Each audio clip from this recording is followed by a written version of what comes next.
आशा करता हूँ आप सब अच्छे होंगे। कार्बल मिस्ट्री के ऑनलाइन पोर्टल पे आप सबका एक बार फिर स्वागत करते हैं। आज के इस वीडियोस में हम बात करेंगे राजस्थान के अंदर निकाली गई एक और नई भर्ती, यानी कि यूँ समझे कि राजस्थान कर्मचारी चयन बोर्ड के द्वारा एक नई भर्ती का आगाज़ यहाँ पे देखने को मिला।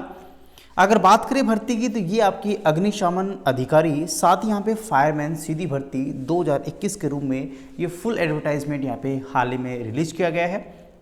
अपन इस भर्ती के बारे में संपूर्ण जानकारी विश्लेषण सहित यहाँ पे समझने की कोशिश करेंगे। किस प्रकार से एप्लीकेशन फॉर्म्स को फिल किया जा सकता है, किस प्रकार से एप्लीकेशन फॉर्म्स की फीस रहने वाली है और कितनी रहने वाली है, साथ ही उसकी योग्यता क्या है, एज लिमिट क्या है, सभी महत्वपूर्ण पॉइंट्स पे अपन चर्चा इस वीडियोस के माध्यम से करेंगे। तो चलिए शुरू करते हैं राजस्थान की एक और नई भर्ती के आगाज की तरफ। आप देख रहे हैं मेन स्क्रीन पे राजस्थान कर्मचारी चयन बोर्ड जयपुर के द्वारा ये ऑफिशियली प्रेस नोट यानी कि फुल एडवर्टाइजमेंट यहाँ पे रिलीज कर दिया गया है। यहाँ से अगर बात करें तो ये भर्ती आपका 10 अगस्त 2021 को निकाली गई, यानी कि हाल ही में निकाली गई। और ये पद की अगर बात करें तो अग्निशमन यानी कि सहायक अग्निशमन अधिकारी, साथ यहाँ पे फायरमैन सीधी भर्ती 2021 के रूप में यहाँ पे निकाली गई। टोटल पदों की बात करें तो सहायक अग्निशमन अधिकारी की अगर बात करें जो नॉन टीएसपी यानी कि गैर अनुसूचित क्षेत्र के 27 पदों के ऊपर निकाले गए। साथ ही अनुसूचित क्षेत्र यानी कि टीएसपी एरियाज के लिए 2 पदों के ऊपर ये भर्ती असिस्टेंट अग्निशमन ऑफिसर के रूप में यहाँ पे निकाली गई है। टोटल यहाँ पे 29 पदों के ऊपर ये वैकेंसी निकाली गई है। सेकंड पोस्ट की बात करते हैं, फायरमैन पद के ऊपर ये पद का नाम है। 581 पद जो हैं वो गैर अनुसूचित क्षेत्र के हैं। अनुसूचित क्षेत्र की अगर बात करें तो टोटल 19 पद हैं। इस प्रकार से 600 पद यहाँ पे निकाले गए हैं फायरमैन भर्ती के रूप में। टोटल 629 पदों के ऊपर भर्ती सहायक अग्निशमन अधिकारी फायरमैन सीधी भर्ती के रूप में यहाँ पे राजस्थान कर्मचारी चयन बोर्ड के द्वारा हाल ही में निकाली गई है। जानते हैं किस प्रकार से इस एप्लीकेशन फॉर्म्स को भर सकते हैं। आप लोग इस एप्लीकेशन फॉर्म्स को ऑनलाइन माध्यम से ही भर सकते हैं, ऑफलाइन माध्यम या फिर किसी अन्य माध्यम से स्वीकार यहाँ पे राजस्थान कर्मचारी चयन बोर्ड के द्वारा नहीं किया जाएगा। आवेदन प्रक्रिया भी आप देख लीजिएगा। आवेदन प्रक्रिया में आप सबसे पहले अपने एसओस आईडी पे जाएंगे। एसओस आईडी को लॉगिन करके वहाँ पे जो आपकी डिटेल्स हैं बेसिक की, आपका नाम, फादर्स नेम, आपकी बेसिक क्वालिफिकेशन, उसके बाद में आपका एज, उसके बाद में डिफरेंट आपके जो आपने क्वालिफिकेशन की है वो आपकी, उसके बाद में आपका बेसिक जो एक्सपीरियंस है या फिर आप जो भी आपका सर्टिफिकेट्स आपके पास में, ये सभी फिल करके आपको सबमिट कर देना है। इस फॉर्म को आप ई मित्र पे भी भर सकते हैं। अगर किसी प्रकार की समस्या, अगर आपके पास में किसी प्रकार के टेक्निकल इश्यूज आता है तो आप यहाँ पे ऑफिशियल नंबर पे संपर्क कर सकते हैं, जो कि मेन स्क्रीन पे मैं आपके सामने यहाँ पे हाईलाइट कर रहा हूँ। दूसरे नंबर आपके ये हैं, इस पे भी आप किसी भी टेक्निकल परिस्थिति में या फिर टेक्निकल स्थिति में आप यहाँ से कॉन्टेक्ट कर सकते हैं। आगे बात करते हैं नेक्स्ट, आपका एसओस आईडीज के माध्यम से आप लॉगिन पासवर्ड से कर सकते हैं, ये चीज़ मैंने आपको बता दी। आगे पॉइंट्स की ओर बढ़ते हैं। सुरक्षा शुल्क यानी कि इस एप्लीकेशन फॉर्म्स के लिए कितने पैसे आपको देने होंगे। अगर बात करें यहाँ पे सामान्य वर्ग, क्रेमिलियर श्रेणी, अन्य पिछड़ा वर्ग, अति पिछड़ा वर्ग आवेदन के लिए तो आपको 450 रुपये देने होंगे सिंपल जनरल कैटेगरी से। उसके बाद में राजस्थान में नॉन क्रेमिलियर जो है जिसमें ओबीसी आते हैं, अति पिछड़ा वर्ग आता है, और आपका अति पिछड़ा वर्ग में जो कमजोर वर्ग है उसके लिए 350 रुपये निर्धारित किए गए हैं।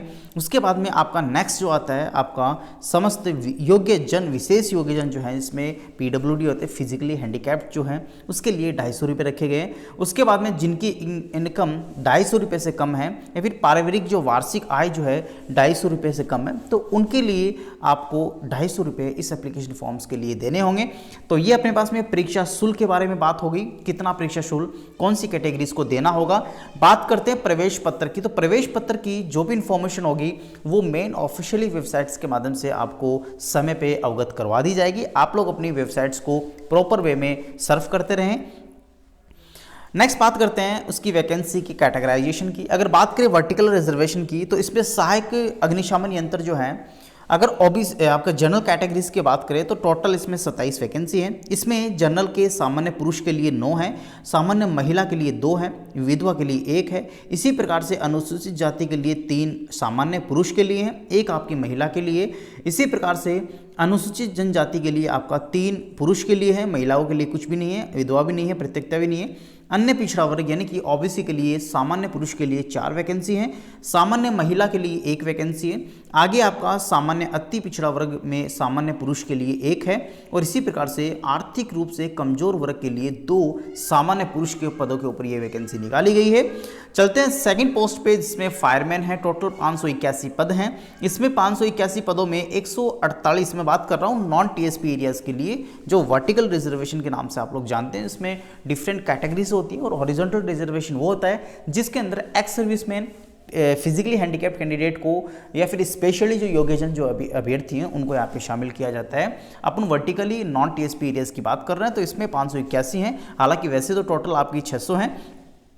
इसमें सामान्य पुरुष के लिए 148 है, इसी प्रकार से महिलाओं के लिए 43 है, सामान्य वर्ग की बात कर रहा हूँ। विधवा में 16 है, इसी प्रकार से पृथकता में 4 है। इसी प्रकार से अनुसूचित जाति, अनुसूचित जनजाति और अन्य पिछड़ा वर्ग, अति पिछड़ा वर्ग, आर्थिक रूप से कमजोर अभ्यर्थियों का वर्ग जो है, इसमें संपूर्ण मैंने आपके सामने कैटेगराइजेशन के माध्यम से आपको वैकेंसी उसका अवगत करवा दिया। बात करते हैं हॉरिजॉन्टल रिजर्वेशन, जिसके अंदर आपका सहायक अग्निशमन अधिकारी के कोई पद यहाँ पे नहीं है।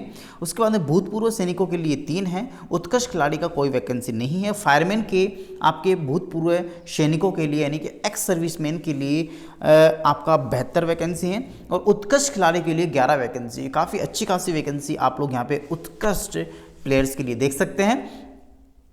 इन्हीं में आपका टीएसपी एरियाज में वर्टिकल रिजर्वेशन की बात करें तो इसमें भी आप देख सकते हैं अपनी कैटेगरीज के अकॉर्डिंग 2 आपका कुल हैं, फायरमैन की 19 है। तो इस प्रकार से आप लोग इसको भी देख सकते हैं। ये अपने पास में हो गया रिजर्वेशन के अकॉर्डिंग, उनकी कैटेगरीज के अकॉर्डिंग आपका वैकेंसीज का कैटेगराइजेशन। उम्मीद करता हूँ ये चीज़ें भी आपको अच्छी से गहराई से इस समझ में आ गई होगी। आगे नेक्स्ट अपन बात करते हैं। नेक्स्ट आप लोग देख पा रहे हैं जो भी आपके पास में भूतपूर्व सैनिक जो हैं या फिर आप कह सकते हो उत्कृष्ट खिलाड़ी हैं, उनके लिए जो बेसिक के क्वालिफिकेशन है वो आप लोग यहाँ से देख सकते हैं। कौन कौन से गेम्स को क्वालिफाइड इसमें अप्लाई कर सकते हैं। आगे बात करते हैं। इसमें आप देख सकते हैं इनकी बेसिक क्वालिफिकेशन भी यहाँ पे दे रखी है। विशेष योग्यजन के लिए भी आप लोग यहाँ पे दे सकते हैं, A, B, C, D para में आपको यहाँ पे दे रखे हैं। अनुसूचित जनजाति के विशेष निर्देश जो है ये तो मैंने आपके सामने डिस्कस कर लिया। वेतनमान आपको लेवल 4 के अकॉर्डिंग यहाँ पे आपको सैलरी दे होगी, और आपकी जो सहायक अग्निशमन अधिकारी हैं उसके लिए आपको लेवल 8 के लिए लेवल 8 दिया जाएगा, यानी कि 8 के अकॉर्डिंग सैलरी आपको दी जाएगी, और फायरमैन की आपकी 4 लेवल के अकॉर्डिंग होगी। पात्रता और आपकी योग्यता की बात करें तो सहायक अग्निशमन अधिकारी के लिए किसी भी भारत के संस्थान द्वारा जो स्थापित विश्वविद्यालय हैं उनमें स्नातक उपाधि होनी चाहिए, और ये उपाधि आपकी national fire service college Nagpur द्वारा संचालित होनी चाहिए। सब ऑफिसर पाठ्यक्रम या फिर केंद्रीय किसी भी राज्य सरकार से मान्यता प्राप्त संस्थानों द्वारा संचालित समक्ष आपके पास में योग्यता होनी चाहिए। आप सेकंड पॉइंट्स पे देख सकते हैं, देवनागरी लिपि में आपको कार्य आना चाहिए, राजस्थान की संस्कृति का नॉलेज होना चाहिए। बात करते हैं सेकंड पदों के लिए, तो आपका फायरमैन के लिए सेकेंडरी या उसके समक्ष अर्हता किसी भी केंद्रीय विद्यालय से या फिर विश्वविद्यालय से संस्थापित किसी भी विश्वविद्यालय द्वारा मान्यता प्राप्त न्यूनतम 6 माह की अवधि का बेसिक एलिमेंट्री फायर प्रशिक्षण आपके पास में होना चाहिए। जो अभ्यर्थी इन सर्टिफिकेट्स को नहीं रखते वो ये एप्लीकेशन फॉर्म्स को फिल नहीं कर सकते। वापस रिपीट कर रहा हूँ, जो यहाँ पे असिस्टेंट अग्निशमन अधिकारी के फॉर्म को अप्लाई करेंगे उनके पास में ग्रेजुएशन होना चाहिए फायर सेफ्टी के अंदर। उसके बाद में आपका जो फायरमैन की जो पदों के ऊपर जो फॉर्म अप्लाई करेंगे वो लोग सामान्य सेकेंडरी के साथ में 6 महीने का कोर्स बेसिक फायरमैन प्रशिक्षण एलिमेंट्री में आपके पास में जो डिग्री होती है वो होना चाहिए। शारीरिक दक्षता प्रशिक्षण आप लोग यहाँ से देख सकते हैं, पुरुषों के लिए 165 ऊंचाई है, महिलाओं के लिए 152 है, अनुसूचित जनजाति के लिए 160 सेंटीमीटर है, वेट आप देख सकते हैं। उसके बाद में अन्य योग्यताओं में भी आप देख सकते हो, राष्ट्रीयता तो सिंपल आप इंडिया के ही रहने वाले हैं, इंडिया की ही होगी।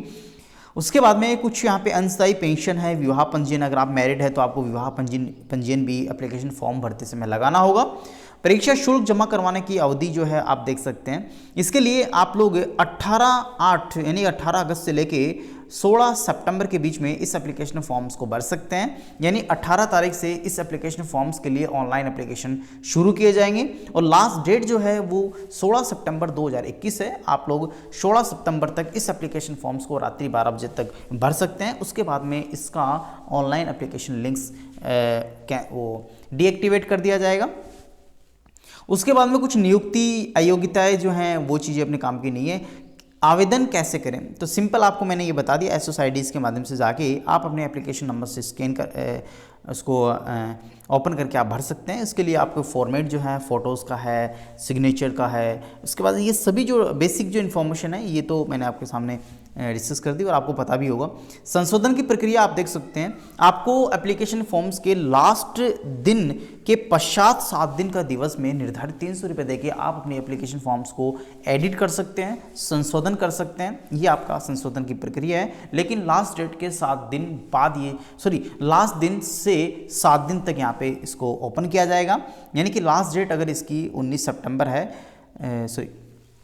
यूँ समझ लीजिए कि इसकी लास्ट डेट जो है अगर सितंबर है, जैसे 16 सितंबर यहाँ पे दी हुई है, तो 16 सितंबर से लेके 7 दिन का समय आप इसके एडिट कर सकते हैं, आप संशोधन कर सकते हैं इस एप्लीकेशन फॉर्म्स के।